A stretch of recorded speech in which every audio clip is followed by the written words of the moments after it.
말씀 보겠습니다. 하나님의 말씀은 스바냐서 1장 14절에서 18절까지의 말씀 보겠습니다. 스바냐서 1장 14절에서 18절까지의 말씀입니다.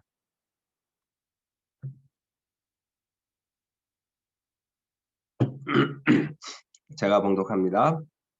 여호와의 큰 날이 가깝도다. 가깝고도 빠르도다. 여호와의 날이 소리로다. 용사가 거기서 심히 슬피 우는도다. 그날은 분노의 날이요 환난과 고통의 날이요 황폐와 패망의 날이요 캄캄하고 어두운 날이요 구름과 흑암의 날이요 나팔을 불어 경고하며 견고한 성읍들을 치며 높은 망대를 치는 날이로다. 내가 사람들에게 고난을 내려 맹인같이 되게 행하게 하리니 이는 그들이 나 여호와께 범죄하였습니다. 또 그들의 피는 쏟아져서 티끌같이 되며 그들의 살은 분토같이 될지라. 그들의 은과 금이 여호와의 분노의 날에 능히 그들을 건지지 못할 것이며 이 온 땅이 여호와의 질투의 불에 삼켜지리니 이는 여호와가 이 땅 모든 주민을 멸절하되 놀랍게 멸절할 것임이니라. 아멘.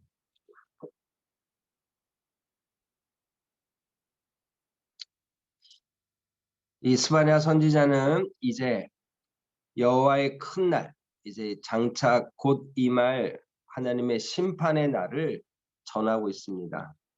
지금까지 어떤 메시지를 잘 따라오고 있으시죠? 이스라엘 백성들, 특별히 유다와 예루살렘의 범죄에 대해서 이 스바냐가 4절부터 6절까지 날카롭게 제시했습니다. 그 범죄의 내용이 뭐였나요? 우상을 섬기는 것이었고 혼합주의 신앙을 따르는 것이었습니다. 그리고 여호와를 배도하는 것이에요. 찾지도 않고 따르지도 않고 구하지도 않는 여호와와 단절된 신앙. 여러분, 그래서 이 스바냐는 예루살렘, 특별히 유다에 임할 메시지, 하나님의 심판을 이 7절부터 13절까지 전했습니다. 주님께서 그들 앞에서 말씀하십니다. 잠잠하라. 그죠? 아주 중요한 메시지라 했습니다. 하나님을 경외하는 것이 신앙의 시작이니까요. 그래서 그들에게 주님이 그들의 죄들을 지적하십니다. 이방인의 옷을 입고 문턱을 뛰어넘어 포악과 거짓을 행했던 그들의 모습들에 대해서 주님이 지적하시고, 그래서 이스라엘 유다 땅, 특별히 예루살렘의 모든 곳에 하나님의 징계가 임할 것을 선포하십니다. 그리고 그들이 찌꺼기같이 굳어진 마음으로 가라앉아 있을지라도 주님이 등불을 들고 그들을 다 찾아내실 거라고 아주 엄중한 메시지를 전하셨죠. 이제 바로 그들에게 주님은 여호와의 큰 날이 도래할 것을 선포하고 있는 겁니다. 오늘 이 여호와의 큰 날의 교훈이라는 제목으로 오늘 14절부터 18절까지의 말씀을 나누려고 하는데요. 먼저 하나님의 심판은 반드시 임한다고 오늘 선포하고 계십니다. 오늘 말씀을 한번 볼까요? 여호와의 큰 날이다. 가깝고도 가깝도다. 가깝고도 빠르도다. 네, 이 평행법 같은 말을 반복하면서 이 그날이 가까움을 말하고 있습니다. 여호와의 날이 10번이나 반복됩니다. 또 무슨 날이란 이런 구체적인 표현을 통해서 그날의 엄중함을 선포하고 계십니다. 분명히 온다는 거죠. 분명히 있다는 것입니다. 오늘 우리가 이 하나님의 심판 앞에 있습니다. 오늘 유다 땅은 이런 바벨론의 심판 앞에 있다 하는 것을 우리는 알고 있습니다만, 오늘 우리의 인생도 우리의 종말이 어떠한지 모르기에 이 심판을 기다려야 되는 거죠. 준비해야 되는 거죠. 주님이 언제 오실지 알 수 없고 또 우리가 언제 죽을지 알 수 없기에 깨어 있어야 됩니다. 그가 호련히 와서 너희 자는 것을 보지 않도록 하라. 오늘 주님이 마가복음 13장 36절에 말씀하신 대로 우리가 하나님 앞에 자고 있는 모습, 깨어있지 않은 모습 보이지 않도록 해야 한다는 것이죠. 오늘 두 번째 우리가 함께 나눌 말씀은 하나님의 이 심판이 두렵고 끔찍할 것이라는 거예요. 오늘 본문은 뭐라고 얘기합니까? 오늘 14절에 용사가 거기서 슬피 운다라고 얘기합니다. 강한 자도 겁에 질려 울 정도의 고통과 고난의 시간이 올 거라는 거죠. 그래서 주님은 계속해서 이 날에 어떤 표현들을 하고 있습니다. 분노의 날, 환난과 고통의 날이다. 황폐와 패망의 날이다. 캄캄하고 어두운 날이다. 여러분 지금 같은 이야기를 두 번 반복하면서 계속 그것을 강조하고 있어요. 이게 히브리식의 어떤 표현의 방법입니다. 구름과 흑암의 날이다. 여기서 흑암은 그냥 어둠을 얘기하는 게 아니에요. 어두운 구름이란 뜻이에요. 그러니까 같은 말이죠. 구름과 흑암의 날이다. 여호와의 분노의 날이다. 18절에 또 말합니다. 나팔을 불어 경고하며 견고한 성읍들과 높은 망대를 치는 날이다. 그러면 정말 하나님의 이 강력한 심판이 유다 땅에 임할 것을 지금 선포하고 있는 겁니다. 그래서 그 결과가 어떻게 됩니까? 사람들이 맹인같이 행하게 되는 거예요. 여러분 앞을 볼 수 없는 사람이 얼마나 그 혹독하게 인생을 살겠어요. 그런 날이 올 거라는 거예요. 그들의 피는 쏟아져 티끌같이 되며 그들의 살은 분토같이 될지라. 여기서 이 분토같이 될지라, 티끌같이 될지라 이런 표현들은 주님이 아주 강한 표현들을 쓰고 있습니다. 그래서 주님이 그렇게 하실 것이고 너희들은 이런 모습으로 당하고 말 것이다. 이런 의미입니다. 여러분 뭘 얘기해 주나요? 하나님의 분노의 심판이 두려울 거라는 거죠. 여러분 계시록 6장 16절에 보면 이 하나님의 심판에 대해서 사람들의 반응이 나옵니다. 산들과 바위에게 말하되 우리 위에 떨어져 보좌에 앉으신 이의 얼굴에서와 그 어린 양의 진노에서 우리를 가리라. 얼마나 무서웠으면 아예 땅에 파묻히고 말겠다는 거예요. 바위에 그냥 뭉개져도 그 하느님의 얼굴을 보고 싶지 않다는 거예요. 그 진노를 당하고 싶지 않다는 거예요.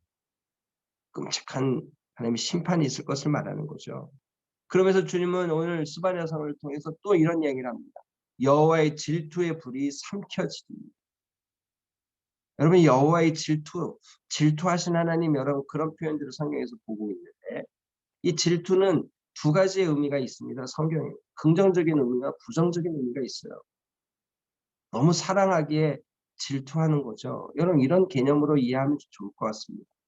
하나님의 질투는 열정이 나타납니다. 성경에 그 하나님의 사랑이 얼마나 큰지를 이 질투라는 요 단어로 사용하고 있어요. 그래서 이것을 열심으로 성경에는 열심이라는 단어로 번역을 해서 나타나고 있는데요. 이사야 37장 32절에 보면 이는 남은 자가 예루살렘에서 나오며 피하는 자가 시온에서 산에서 나올 것입니다. 만군의 여호와의 열심이 이를 이루시. 만군의 여호와의 열심이란 요 단어가 오늘 이 질투하고 똑같은 단어. 그러니까 무슨 얘기예요? 하나님이 이스라엘 백성들을 너무 사랑하셔서 당신의 백성들을 심판하셨지만 다시 회복하실 것이다. 사랑이죠, 사랑. 그런데 오늘 똑같은 단어로 심판할 때의 모습을 이 질투라는 단어로 쓰고 있다는 거예요. 여러분 이 단어는 이미 신명기 29장 20절에 나옵니다. 여호와는 이런 자를 사하지 않으실 뿐 아니라 그 위에 여호와의 분노와 질투의 불을 부으시며 또 이 책에 기록된 모든 저주를 그에게 더하실 것이라 여호와께서 그의 이름을 천하에서 지워버릴.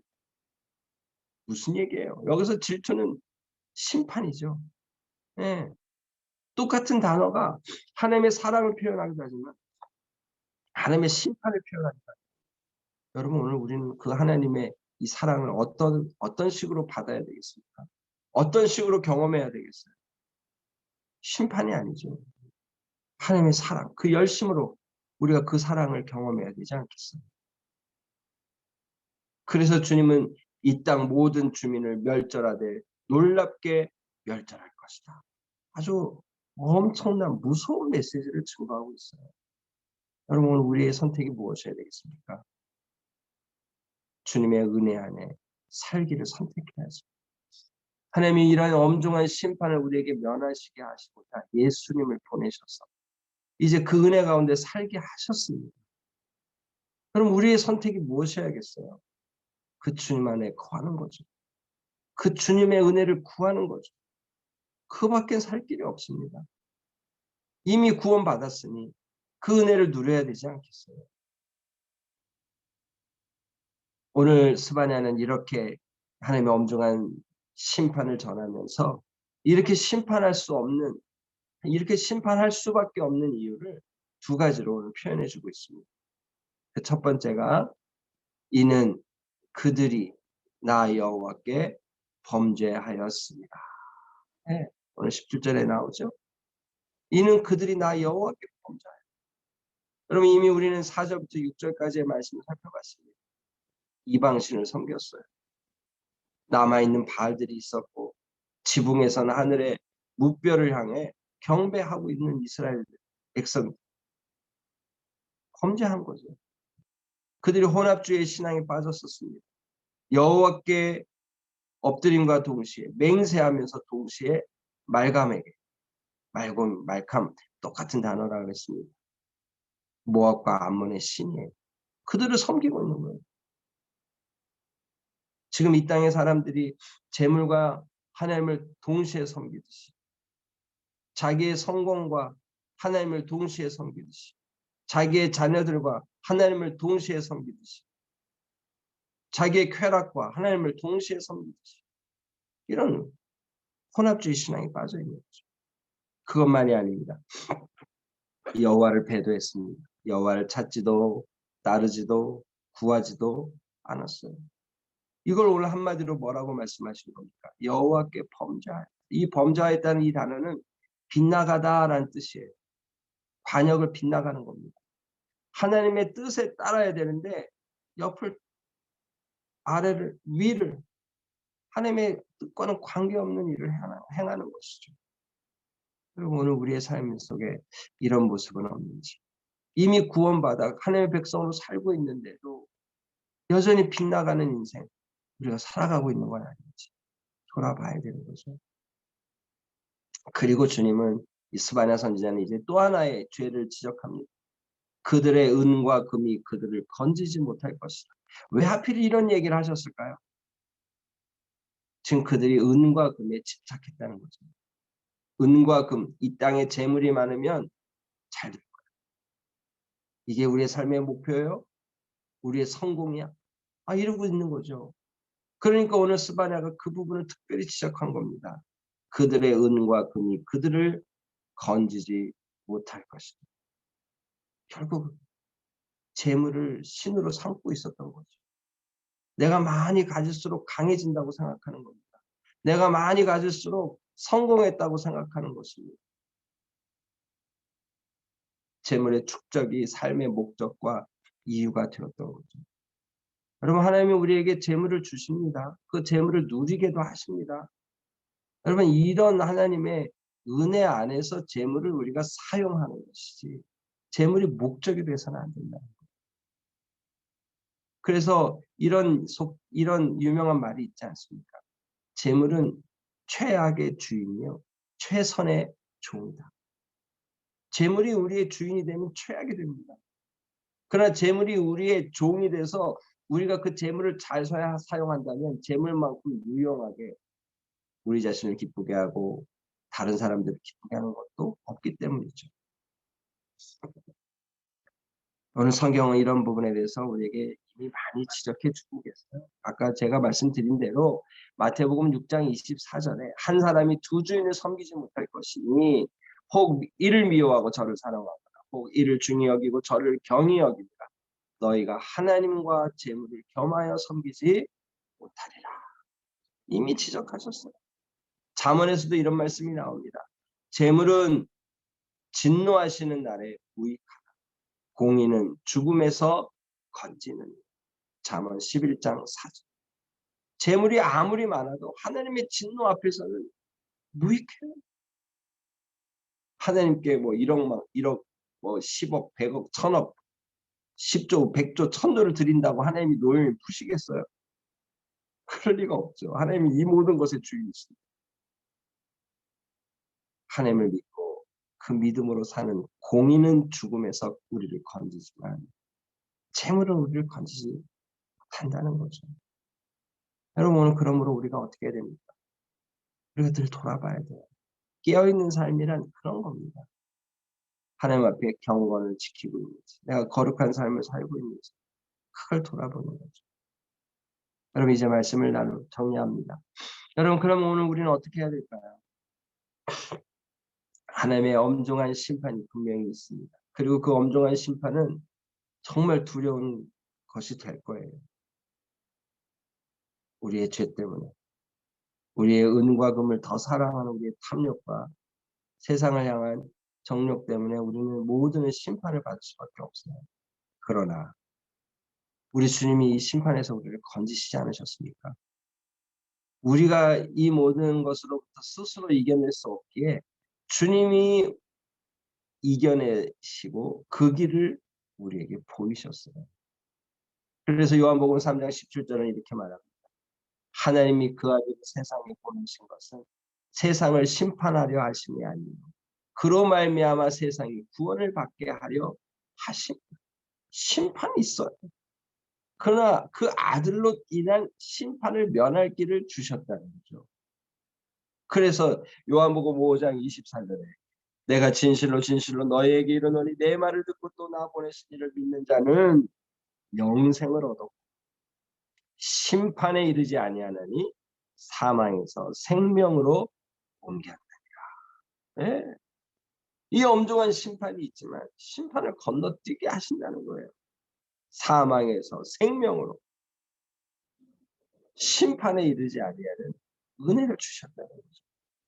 여러분 우리가 그 은혜 가운데 있어요. 그러나 그 은혜 가운데 있다고 방종해서는 안 되는 거죠. 우리가 이런 심판을 받을 수밖에 없는 존재예요. 여전히 우리 안에 이런 죄성들이 요동치고 있는 우리의 현실을 직시하면서 우리가 오늘 깨어 있어야 될 이유가 여기 있는 거죠. 오늘 믿음의 삶을 살아가는 하루를 오늘 우리에게 또 허락하셨습니다.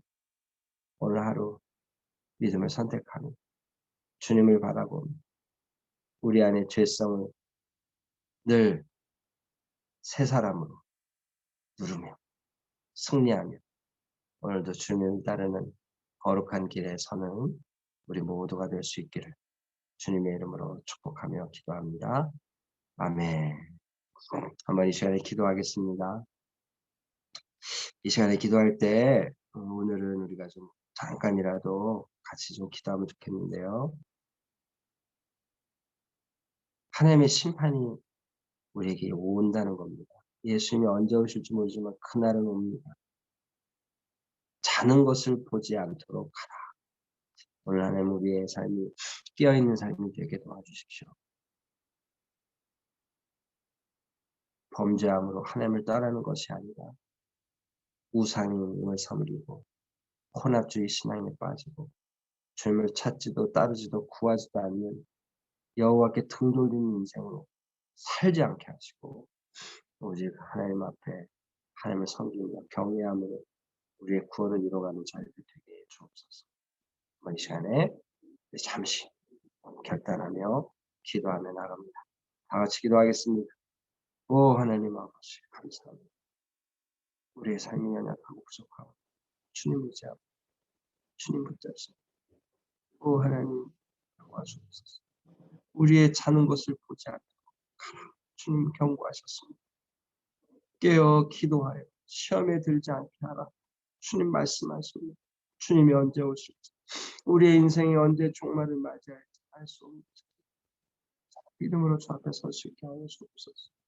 아직도 우리 안에 아버지 죄의 파도가 넘실대고 있습니다. 하나님 주님께서 우리의 방패가 되어주시고 든든한 제반이 되어주셔서 죄를 밟고 이기며 승리하며 나갈 수 있게 하여 주시고 오늘도 요동치는 우리의 감정과 여러 상황들 속에 하나님 우리를 지키시어서 심지가 견고한 자가 되어 평강의 평강으로 이끄시고 지키시는 주님을 경험하는 저희들 되게 하여 주옵소서. 오늘날도 함께 하신 주님을 찬양합니다. 감사합니다. 예수님의 이름으로 기도하옵나이다.